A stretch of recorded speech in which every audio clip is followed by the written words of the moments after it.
పెళ్ళైనా పండగైనా వేడుక ఏదైనా పట్టుచీరల ప్రత్యేక వేదిక వారాహి సిల్క్స్. గురుగారు నమస్కారం గురుగారు.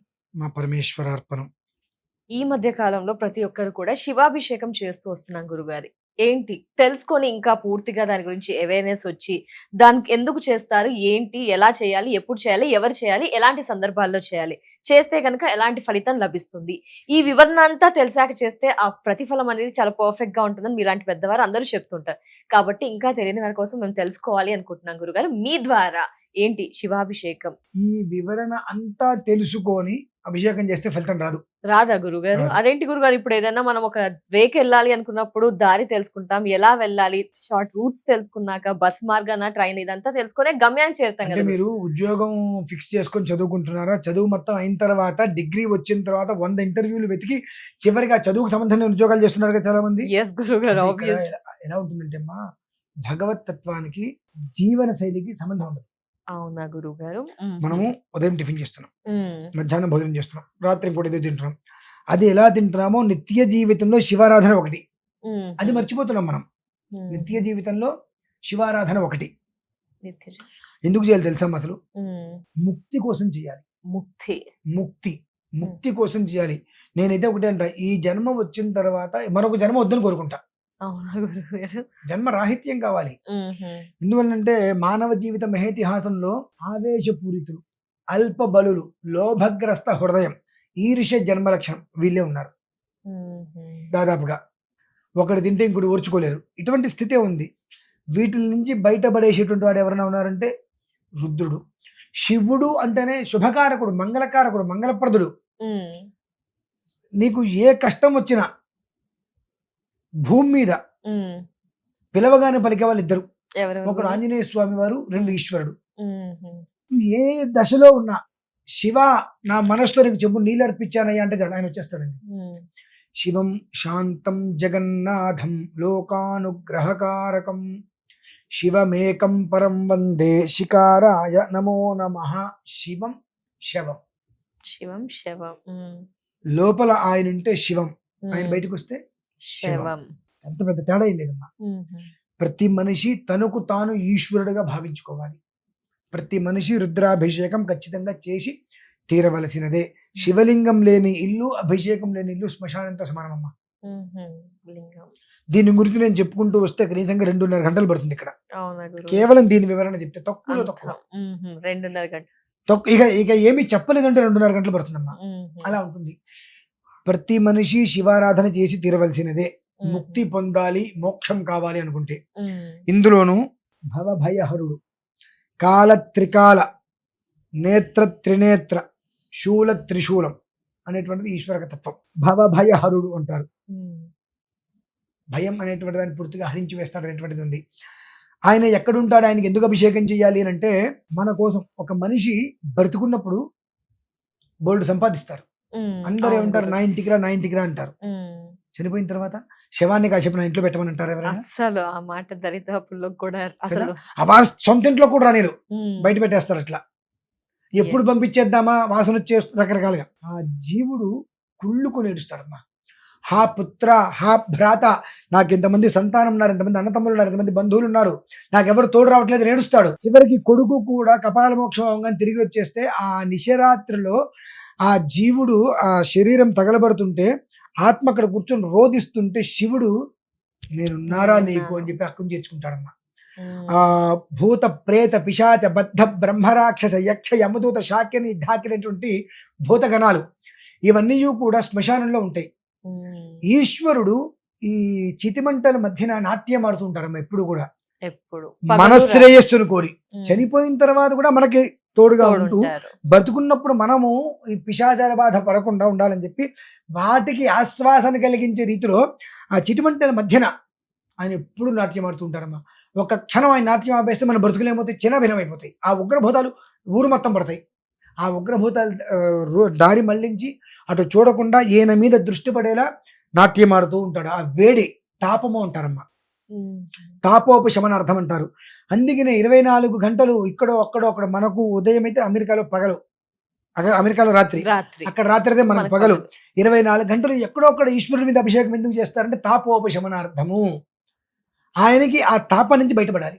ఆయనకి ఎప్పుడైతే వేడి తగలకుండా ఉంటుందో మనం అందరం ప్రశాంతంగా ఉంటాం. ఆయన ఇంకా ఇంకా నాట్యం ఆడగలుగుతాడు.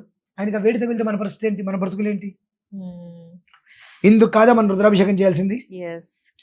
ప్రతి మనిషి ఇంతకన్నా జన్మకృతం వా అజన్మకృతం వా చేసేటువంటి దోషాలని కూడా హరించేటువంటి సమయాలు కొన్ని కొన్ని వస్తాయమ్మా. అవునా గురుగారు, ఏమైనా మా ప్రేక్షకులకు తెలియజేస్తారు? అటువంటిది రేపు 13వ తారీఖు ఈ ఏ 13? కొన్ని జూలై 13. దశాబ్దాల క్రితం వచ్చిందమ్మా. జూలై 13 ఉమ్. జూలై 13 తారీఖు వచ్చినటువంటి దివార నక్షత్ర యోగాలన్నీ కూడా కొన్ని దశాబ్దాల క్రితం వచ్చింది. మాస శివరాత్రి, ఇందు అమావాస్య, ప్రదోషకాల పర్వదినం ఒకటి. అదే రోజు నాడు ఆరుద్ర నక్షత్రము, సోమవారము, శివుడికి ఇష్టం. జ్యేష్ఠ మాసము. మామూలుగా మనకు మాఘమాసం నుంచి లెక్క వేస్తే ఆషాఢ అమావాస్యకి 6 మాసాలు అవుతుంది. అధిక మాసం వస్తే ముందు మాసం వస్తుంది. ఆ అధిక మాసం అనేటువంటిది జ్యేష్ఠం రావటం విశేషం. ఎందువల్లంటే జ్యేష్ఠం శ్రేష్ఠ గుణైర్యుక్తం అనుంది. జ్యేష్ఠం శ్రేష్ఠ గుణైర్యుక్తం అనేటువంటిది. ఆ జ్యేష్ఠం అనేటువంటిది ఇంట్లో కూడా వాడు జ్యేష్ఠుడు పెద్దవారు అంటే వాళ్ళకు ఉండేటువంటి విశేషం అంతా ఇంత కాదు. అందులోనూ కూడా నిజ జ్యేష్ఠంలో వచ్చేటువంటి స్థితిగమనంలో కొన్ని దశాబ్దాల క్రితం ఇదే నిజ జ్యేష్ఠ విధానంలో మాస శివరాత్రి, ఇందు అమావాస్య, ప్రదోషకాల సంధి, ఆరుద్ర నక్షత్రము, సోమవారం కలిసి వచ్చినాయి. ఇంతకు మించిన విశేషం ఇంకేం కావాలి? ఇన్ని పురస్కరించుకొని సర్వవ్యాధి ప్రశమనం, సర్వమృత్యు నివారణం అనేటువంటిది తీసుకొని 1111 స్ఫటిక శివలింగాలకు కైలాస యంత్రం ఉంటుందమ్మా. మన ఇల్లు మనం ఎలా కట్టుకుంటామో అలానే కైలాసానికి ఒక యంత్రం. ఆ యంత్ర ప్రస్థానం చేసి 13వ తారీఖు మధ్యాహ్నం 12 గంటల నుండి రాత్రి 12 గంటల వరకు నిర్విరామంగా 1111 శివలింగాలకి శతరుద్రాభిషేకం చేస్తూ ప్రదోషకాలమునందు చక్కగా లక్ష దీపోత్సవం, ఈశ్వరుడికి విశేషమైన రుద్రాభిషేకం, అలాగే విశేషమైన పండితుల ద్వారా రుద్రఘన. ఈ జన్మలో చాలా మంది వినుండరు రుద్రఘన. ఈ రుద్రఘన అనేటువంటిది ఈ జన్మలో చాలా మంది వినుండరు, తెలియదు. రుద్రం అనేటువంటిది మామూలుగా మనం చెప్పుకుంటూ వెళ్ళిపోతే 7 నిమిషాలు, 10 నిమిషాలు, 11 నిమిషాలు పడుతుంది మహా అయితే. ఆ రుద్రఘన అనేటువంటిది దగ్గర దగ్గరగా 2.5 గంటలు పడుతుందమ్మా. 6 కూర్చొని ఓం నమ శంభవే శంభవే, నమో నమ శంభవే చ శంభవే, నమో నమ శంభవే చ శంభవే చ శంభవే, శంభవే చ మయోభవే, మయోభవే చ శంభవే, శంభవే చ మయోభవే, శంభవ ఇతి శంభవే అనుకుంటూ ఒక ముగ్గురు పట్టుకొని కూర్చొని ఆ రుద్రఘన చెబుతుంటే నాకు తెలిసి అక్కడ కూర్చున్నటువంటి వ్యక్తి ఎంత హడావిడింది. నేను ఇప్పుడు వెళ్ళిపోతే నాకు కొంత కోట్ల రూపాయలు డబ్బు వస్తుంది అనుకున్న వ్యక్తి కూడా ఆ మంత్రం చెవిని పెడితే కదలమ్మా. గురువు గారు వినగానే ఒక మంచి అంతటి ప్రశాంతమైన స్థితిలో ఆ సమయంలో జరుగుతుందమ్మా. ప్రదోషకాలంలో సాయంత్రం అర్ధరాత్రి 12 గంటలకు లింగ ఉద్భవకాల సమయంలో భస్మార్చన. విశేషంగా ఆ భస్మాన్ని స్వామివారి మీద వెదజల్లుతూ ఉంటే ఆ ప్రాంగణం మొత్తం కూడా ఒక చిన్న కైలాసం అయిపోయింది అన్నట్టుగా కనిపిస్తుంది కళ్ళకి. 2 కళ్ళు సరిపోమ్మా. అటువంటిది సర్వమానవాళి యొక్క క్షేమాన్ని కోరి అనేక మంది అనేక రకాలుగా పీడింపబడుతూ ఉంటారు, ఇబ్బందులు పడుతూ ఉంటారు, చోరులచే బాధింపబడుతూ ఉంటారు, ప్రభుత్వం చే బాధింపబడుతూ ఉంటారు. రకరకాలుగా బాధ అనేటువంటిది అనేక రకాలుగా పడుతూ ఉంటారు. ఆరోగ్యపరమైన ఆస్తి ఏదైనా బాధ. ఈ బాధ అనేటువంటి పదం ఉండదు అక్కడ ఎవరికి కూడా. దానికి భగవంతుడే ఇచ్చినటువంటి చక్కటి పరిష్కార మార్గం ఆ రోజు. అది దృష్టిలో ఉంచుకొని ఈశ్వరుడికి మనం జన్మాంతం చేసినా సరిపోదమ్మా. అవును గురువుగారు. అటువంటిది ఆ ఒక్కరోజు నాడు 1111 శివలింగాలకి మనం అభిషేకం చేయటం అంటే జన్మ చరితార్థం అనుకోవచ్చు. 12 గంటలు ఏకధాటిగా మిట్ట మధ్యాహ్నం 12 గంటలకి ప్రారంభం చేస్తే అర్ధరాత్రి 12 గంటల వరకు కూడా ఈ మొత్తంలో 30 సెకండ్లు కూడా మధ్యలో గ్యాప్ ఉండదమ్మా.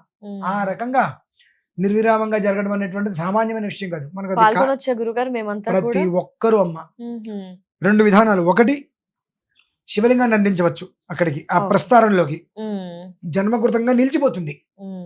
ఒక శివలింగం ఎవరైనా పాల్గొందామంటే వారి గోత్రం పేరు మీద ఒక శివలింగాన్ని అందించారనుకోండి, అక్కడ స్థాపించేస్తాం. జన్మకృతంగా వారి పేరు మీద ఆ శివలింగం ఉండిపోయి నిలిచిపోతుంది. కాదని మేము అభిషేకంలో పాల్గొంటాం. 1100 శివలింగాలకి వచ్చి చక్కగా మీ స్వహస్తాలతో ఓం నమో భగవతే రుద్రాయ, ఓం భూర్భువ స్వః, ఓం నమకం చెబుతున్నప్పుడు ఆ నమకం పూర్తయ్యేంత వరకు కూడా ఇలా చక్కగా ఒక స్పూను ఉద్ధరణ ఉంటుంది. స్వామివారి మీద ఇలా 1100 శివలింగాల మీద అభిషేకం చేస్తున్నటువంటి భాగ్యం ప్రతి ఒక్క మనిషికి కూడా దక్కాలి అని ఒక ఉద్దేశ్యంతో, అది కూడా హరిహర పుత్రుడైనటువంటి అయ్యప్ప స్వామి సన్నిధిలో. ఓ అద్భుతం. ఇంకా అది ఇంకా విశేషమైన శక్తి. ఆయన ఆ దేవాలయంలో కాటేదానం, ఆ ప్రాంగణంలో ఆయన దేవాలయంలో అటు 18 పడిమెట్లు, దానికి ఎదురుగుండా ఈ పక్కకి పెట్టి ఉత్తర దిక్కుగా స్వామివారు చూసేటట్టుగా. ఏ గురుగారు ఉత్తర దిక్కు? కుబేరస్థానం కదమ్మా, కుబేరస్థలం ఉత్తర దిక్కుగా. కుబేరస్థానం. ఆ ఉత్తర దిక్కుగా మనం పెట్టి చేస్తున్నాము అంటే ఈ రుణం అనే బాధ ఎవరికి ఉండదమ్మా.